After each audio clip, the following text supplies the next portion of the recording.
Hello बच्चा party, कैसे हो? स्टोरी टाइम कहानियाँ जो जीना सिखाए में आपका सबका स्वागत है। आज हम फिर एक न्यू स्टोरी सुनेंगे और ये नई स्टोरी है। किसकी है? उस वक्त मुझे स्टोरी सेंड आपको अपलोड करनी थी पर उस वक्त मुझे नहीं कर पाई। तो आज की स्टोरी है श्री कृष्ण जी के बारे में। तो आज की स्टोरी हम कृष्ण जी को समर्पित करते हैं और हमारी स्टोरी शुरू करते हैं। तो आप सब रेडी हो ना स्टोरी सुनने के लिए? तो चलो स्टार्ट करते हैं। श्री कृष्ण की परीक्षा, क्या नाम है हमारी स्टोरी का? श्री कृष्ण की परीक्षा।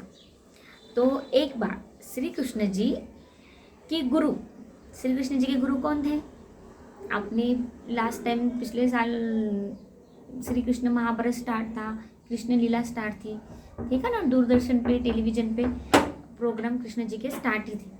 तो इस बार हम कृष्ण जी की ही बात कर रहे हैं, तो आपको उसके सवाल के जवाब देने हैं। खुद से दो या फिर मुझे कमेंट्स में दो। तो कृष्ण जी के गुरु थे ऋषि दुर्वासा। दुर्वासा ऋषि पता है ना? याद करो थोड़ा सा, माइंड पे जोर देके। तो श्री कृष्ण जी के गुरु दुर्वासा ऋषि अपने शिष्यों के साथ कहीं जा रहे थे। दुर्वासा ऋषि अपने शिष्यों के साथ कहीं जा रहे थे। रास्ते में किसी जंगल में रुककर उन्होंने आराम किया। रास्ते में वो कहीं जा रहे थे। उस वक्त ऋषि लोग तो क्या पैदल ही यात्रा करते थे, तो वो एक रास्ते में कहीं रुक गए, पेड़ के नीचे आराम करने के लिए, विश्राम करने के लिए रुक गए। तो उसी के पास ही द्वारका नगरी थी, जहाँ वो विश्राम करने के लिए रुके थे, वहीं उसी पास द्वारका नगरी थी। तो दुर्वासा ऋषि ने अपने शिष्यों को भेजा कि श्री कृष्ण को बुलाकर लाओ। तो दुर्वासा ऋषि, उन्होंने सोचा क्यों ना अपने शिष्य से ही मिलते ही जाए। तो उन्होंने उनके साथ जो शिष्य थे उनको कहा कि जा कृष्ण जी को बोल के आओ कि उनके गुरु आए हैं और विश्राम कर रहे हैं इधर उनके नगरी के पास ही। तो दुर्वासा ऋषि ने अपने शिष्यों को भेजा, श्री कृष्ण को बुलाकर लाओ। तो उनके शिष्य द्वारका गए और द्वारकाधीश को उनके गुरुदेव का संदेश दिया। द्वारकाधीश हमारे श्री कृष्ण जी, उनको संदेश दिया और कहा कि श्री कृष्ण जी, आपके गुरु दुर्वासा ऋषि इधर द्वारका के पास ही आए हैं, कहीं विश्राम कर रहे हैं। तो संदेश सुनते ही श्री कृष्ण जी दौड़े, अपने गुरु के पास गए। मतलब गुरु के लिए उनका समर्पण देखो कितना भावुक। वो तुरंत दौड़ते दौड़ते अपने गुरु से मिलने के लिए तुरंत गए और उन्हें दंडवत प्रणाम किया। दंडवत प्रणाम करना यानी श्री साष्टांग नमस्कार करना, समझे? दंडवत प्रणाम किया। उनसे द्वारका चलने के लिए विनती की, लेकिन दुर्वासा ऋषि जी ने चलने के लिए मना कर दिया। एक मिनट, उन्हें दंडवत प्रणाम किया, उनसे द्वारका चलने के लिए विनती की। किनसे? दुर्वासा ऋषि से श्री कृष्ण जी ने द्वारका चलने के लिए विनती की, लेकिन दुर्वासा ऋषि जी ने चलने के लिए मना कर दिया। और फरमाया कि हम फिर कभी आपकी नगरी आएंगे। दुर्वासा ऋषि ने कहा कि हम फिर कभी द्वारका नगरी आएंगे, अभी नहीं आ सकते। तो श्री कृष्ण जी ने पुनः दुर्वासा ऋषि से विनती की। तब दुर्वासा ऋषि जी ने फरमाया, ठीक है श्री कृष्ण जी, ठीक है श्री कृष्ण, हम द्वारका नगरी तुम्हारे साथ चलते हैं। उन्होंने उनके गुरु के लिए, मतलब इतने वो ये थे, उनके लिए उनका समर्पण, उनका भाव इतना था गहरा, तो उन्होंने उनको मना ही लिया। और कृष्ण जी से कौन नहीं मानेगा, वो तो इतना मनमोहक है। तो दुर्वासा ऋषि मान गए और नगरी चलने के लिए तैयार हो गए। उन्होंने कहा, ठीक है कृष्ण, हम तुम्हारे साथ चलेंगे, लेकिन हम जिस रथ पर जाएंगे उसे घोड़े नहीं खींचेंगे। एक तरफ से तुम और एक तरफ से तुम्हारी पटरानी रुक्मिणी खींचेंगे। लेकिन ऋषि ऐसे तो पैदल यात्रा कर रहे थे, लेकिन अब द्वारकाधीश के नगर में जा रहे हैं ना, तो द्वारकाधीश ने तो रथ लाए हैं, तो द्वारकाधीश पे रथ पे विराजमान होके जाएंगे।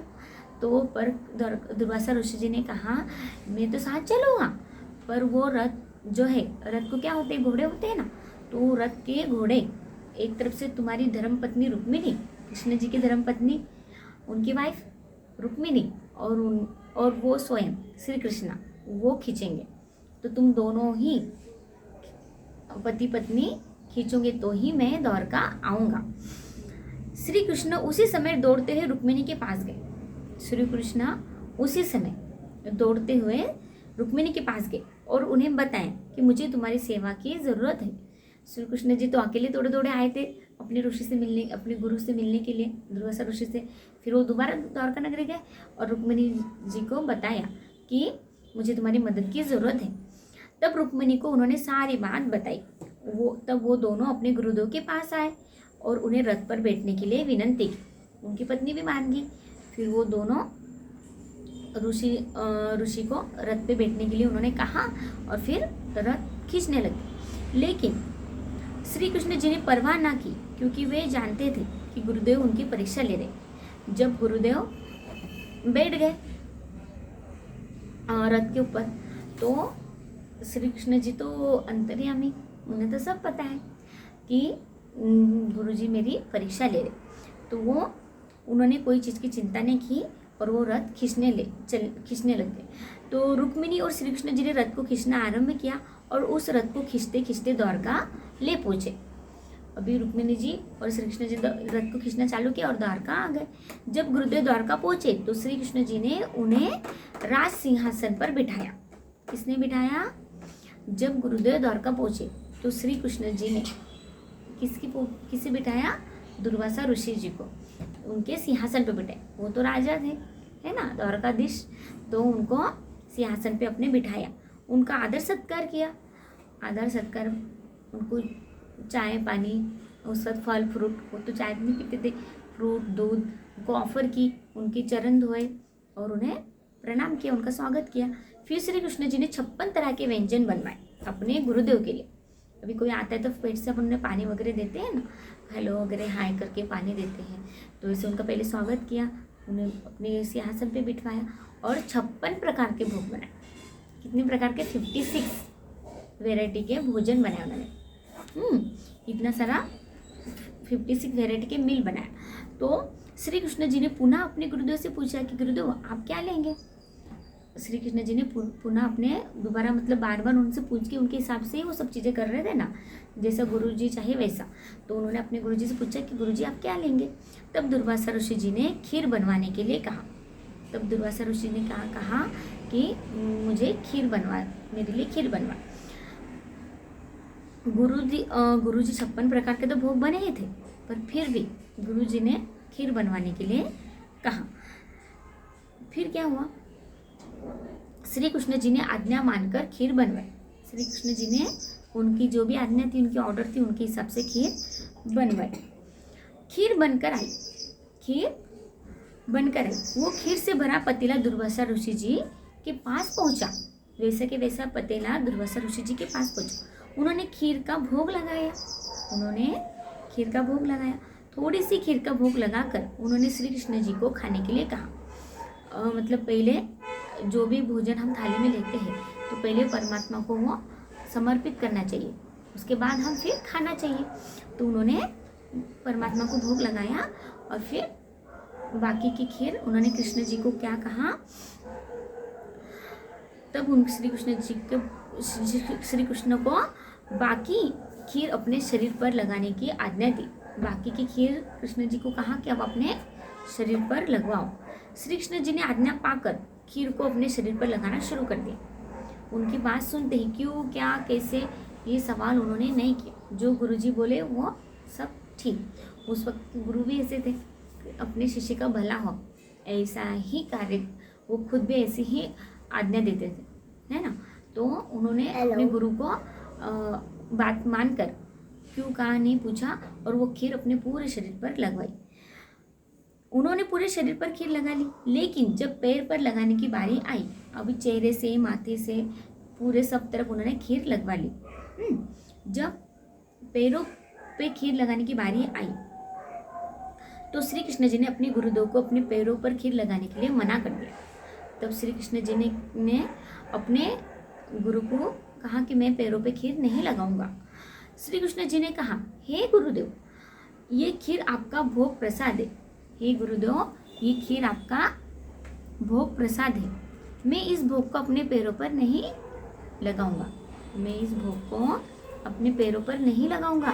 उनके गुरुदेव श्री कृष्ण जी से बहुत खुश है।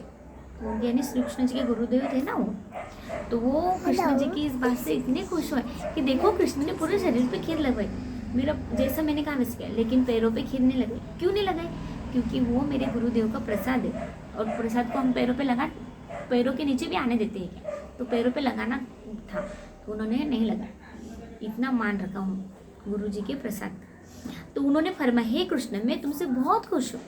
दुर्वासा ऋषि ने फरमाया उनके गुरु ने, मैं तुमसे बहुत खुश हूँ, तुम हर परीक्षा में सफल रहे।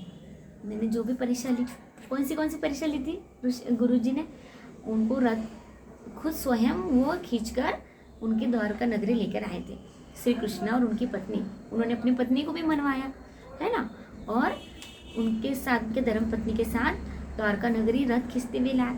उनके आदर भाव से उनका सत्कार किया और फिर भोग बनाया, और उन्होंने जैसा कहा वैसा किया है ना। तो उन्होंने कहा, हे कृष्ण, मैं तुमसे बहुत खुश हूँ, तुम हर परीक्षा में सफल रहे। मैं तुम्हें आशीर्वाद देता हूँ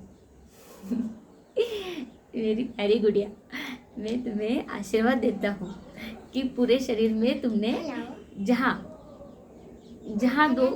खीर लगाई है वो अंग आपका वज्र के समान हो गए हैं।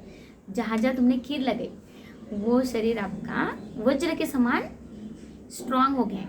वज्र यानी पता है ना, लोखंड के समान एकदम स्ट्रांग हो गया है। और इतिहास साक्षी है, इतिहास साक्षी, जो महाभारत हम देखते हैं ना, वो साक्षी है कि युद्ध में श्री कृष्ण जी का कोई भी अस्त्र शास्त्र बाल भी बांका नहीं कर पाया।